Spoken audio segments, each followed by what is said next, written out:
Converting commercial properties for residential use.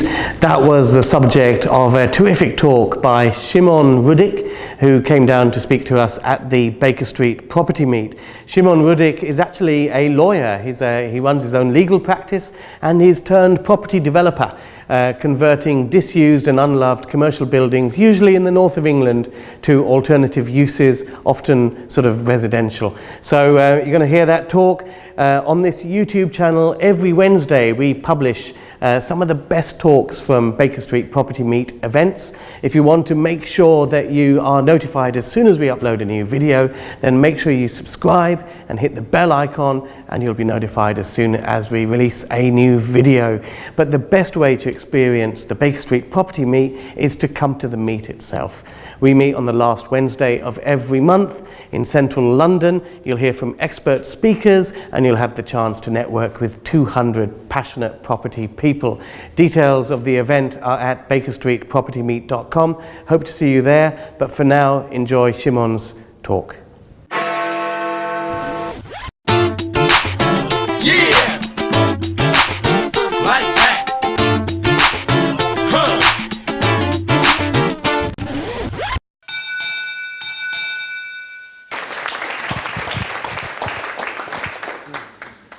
Good evening.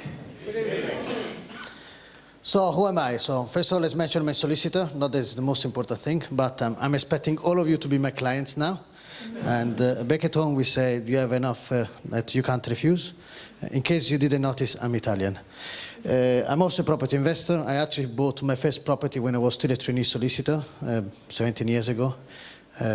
You are very lucky people, because nowadays to buy property is very easy. Because if you don't know something, you can go to courses, networking events, mentors. When I started, there was nothing like that. It was very much trial and terror. I'm also a property educator. I've been lecturing. I'm an international speaker. I lecture both in England and abroad for over 10 years. I share stages with other famous people.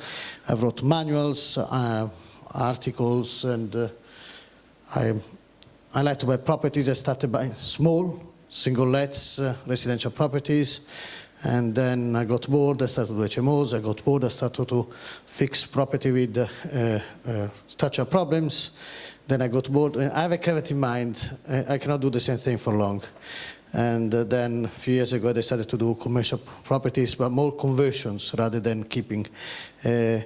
I agree 100% with Ranjan. He says that it's much more hassle when you do residential.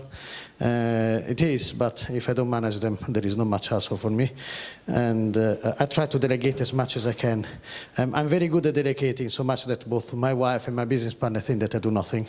And I feel that if the market crashes, businesses might not need commercial properties because they don't have money, but tenants will still need a roof over their heads. Worst case scenario, instead of being private tenants, become DSS tenants, but fine, as long as I get paid. Multiple sources of income. I like to have different businesses. Happily married, 8 children. Now you understand the multiple source of income need. And I'm also a charity fundraiser for a simple reason that I benefited from charities. You see me now as senior partner in law firm, entrepreneur, property developer. But when I came in this country 23 years ago, I didn't have a penny. And I didn't even have the money to go to use the bus from Salford to Manchester University every day. So I used to bike every day. And if you know Manchester, it's not fun because when it's not raining, it's snowing. I used to live in a place that maybe you call it an HMO because at the beginning it was me and a dozen pigeons. And the place didn't have a bath. Actually, to be fair, there was a bath, but green wasn't the original color. So I had to get friendly with the guy that was running the local public bathhouse. And so the situation changed, but I haven't forgotten where I come from. So 20% of my gross income goes to charity. And also fundraise for a particular charity for a week every year. Now, that's me. So what I'm going to show you tonight is that commercial conversion. The important thing is that you understand is there's a lot of things that you can do. And there is not one single strategy that is better than others.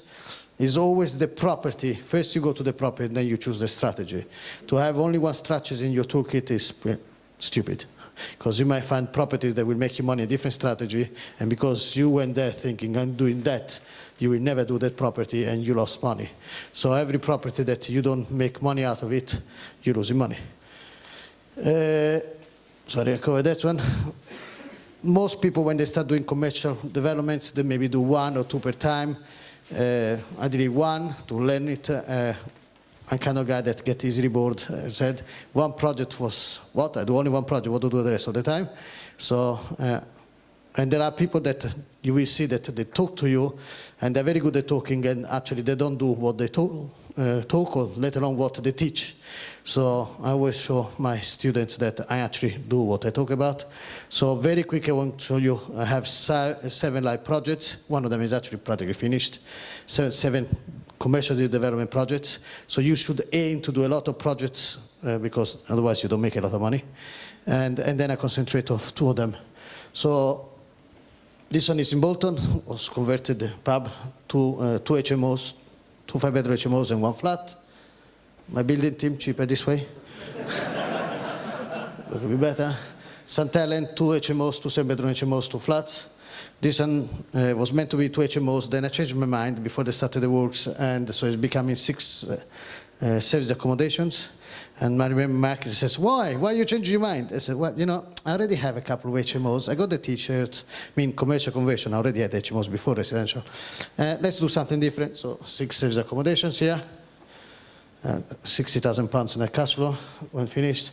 This one is going to be 11 flats. Project 6. Then we have this one that 6 flats. I'm getting in everything you do, there are different challenges. They're setting more money in doing projects down south. I don't do the north because it's cheaper. It's because I live in the north. And I always tell students, if you invest where you live, why you should travel long distances. So this one, service accommodation, for example. The importance of service accommodation, the most important thing is location. Because if they're not in an area where people want to stay there overnight, you want. This is the Wigan. This is probably the most central spot in Wigan. That is the 16th century church of Wigan. This is the main road, the 2 main train stations. And there is the road. Off this road, there is round the corner where there is the council and all the solicitor and the estate agents. The road before is where there are all the nightclubs. I got valuations for each flats, £75,000. The 1 bedroom, the 2 bedrooms even more, so the 3 1. How much do you think I paid for this beauty? Will you believe me that I paid £88,000 for it? Now, you don't buy a pair of shoes here in London for that, right? And I also got, how much money do you think, we bought it cash, we always buy cash, not my money. All these projects, not a penny from me, and in case you have to learn how to get money from other people, and like I do. So I bought it for £88,000. How much money did the bank, Lloyds, gave me to do the redevelopment here? 170. You know why? Because, pay attention, that is a nice trick. I bought the freehold for 213. I sold the commercial downstairs back for 125 to the vendor, because I agreed to pay for 88. So I told the truth to the bank. So when actually the bank manager said, Shimon, you told me you pay for 88. In the phone you put 213. I said, yes, both answers are correct. You told me how much I paid. The bank asked me, how much was the purchase price?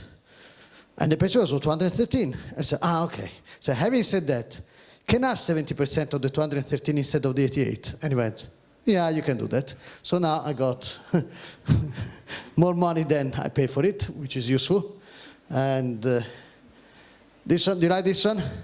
When I saw this one, I saw beautiful. You know, like kids when they look at the Argos catalog or whatever, says, oh, mommy, I want this. And I saw this, I said, oh, I want it. So Southport, I didn't even know where Southport was. I knew there was somewhere west of me by the seaside, but I was, and usually it's a bit too far because my limit is 45 minutes. I cannot drive long distance. I actually suffer over chronic fatigue syndrome. I know that people don't believe me, but that is the truth. And they wanted 350 for downstairs. I got the 2 floors above for 150, which is going to, please God, becoming 16 flats. I have an official confirmation from the council today, actually. They said that they're going to proceed, but they will confirm me next week. And so I get for £150,000 a project that is worth at least 1.2 million. And now, I'm actually, my claim to fame in the property arena was lease options, how to make money from property without buying them. For me, it's cheaper to buy this property than doing lease option, because if I do a lease option here and I don't buy for the purchase price, I'm saving the 150, but I still have to come out with the $500,000 to do it up. While if I buy for 150, I don't have to come with the $500,000 to do it up, because I can borrow the money from the bank. Does it make sense? So you can understand where it's not the strategy, it's the property that you have to look first. So if you concentrate on just doing this option, or just doing rent to rent, or just doing sales accommodation, it's stupid. First you look at the property, excuse my bluntness, and then you see what is best for you to do. Isn't it a nice building? This one, you like this one? This one was listed both outside and inside, double challenge. Now, no investor was buying it because they thought that the council will never grant permission to convert downstairs. And if you cannot convert downstairs, you cannot have downstairs commercial and upstairs residential. Anyone knows why? Only one entrance. First rule of commercial conversions we do ups is that you have to have separate entrance for residential and commercial.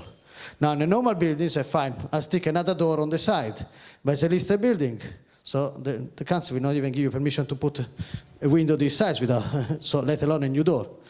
And we approached the council and says, yeah, we don't mind if you want to convert it.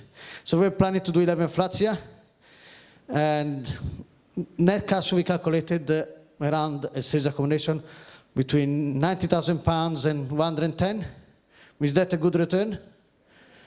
Sorry, I didn't tell you the purchase price. Purchase price is 220. Actually, I have the figures. Overall cost, if we do 11 flats, was 660 between purchase price and the net cash flow was between 89 and 107, depending if you have more than one tenant. But then I changed my mind. You know, I tend to do that. And said, you know what? I changed my mind. We put, go back, American bar here, 16-bedroom hotel here, and in the outhouse at the back. The GDV is much lower because, where are we? Yeah, sorry. The cost, 420, the GDV is 600, but the cash flow is higher.